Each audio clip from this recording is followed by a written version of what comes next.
વિસાવદર કડી પેટા ચૂંટણીને લઈને જૂનાગઢ જિલ્લા બીજેપી કાર્યાલય ખાતે બીજેપીની સેન્સ પ્રક્રિયા યોજાઈ. ગુજરાતની વિસાવદર અને કડી વિધાનસભાની પેટા ચૂંટણી માટે તારીખ 19 જૂન 2025ના રોજ મતદાન યોજાશે અને 23 જૂન એ મતગણતરી કરવામાં આવશે. એને લઈને આજે બીજેપીની સેન્સ પ્રક્રિયા હાથ ધરાઈ છે. એમાં કડીમાં 5 નામ ચર્ચામાં છે તો વિસાવદરમાં ભારી રસાકસી ભર્યો માહોલ છે. ઉલ્લેખનીય છે કે કડી બીજેપીના ધારાસભ્ય કરશન સોલંકીનું ફેબ્રુઆરીમાં અવસાન થતાં કડી વિધાનસભાની સીટ ખાલી પડી છે તો વિસાવદરની સીટ પર એએપીમાંથી જીતેલા ભૂપત ભાયાણીએ રાજીનામું આપતા અહીં પણ ફરી પેટા ચૂંટણી યોજાવાની છે.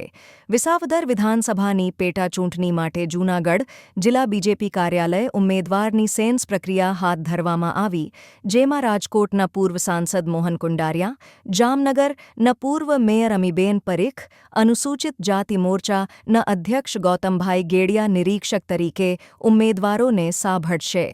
અહીં ચૂંટણી ઇન્ચાર્જ કમલેશભાઈ મીરાની સહિત વિસાવદર શહેર, તાલુકા તથા ભેસાણ શહેર અને તાલુકાના પ્રતિનિધિઓ ઉપસ્થિત રહ્યા.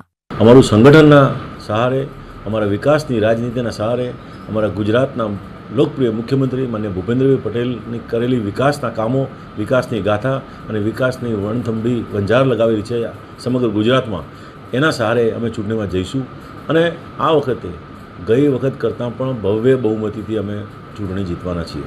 ઉમેદવાર પસંદગીની પ્રક્રિયા હવે શરૂ થશે.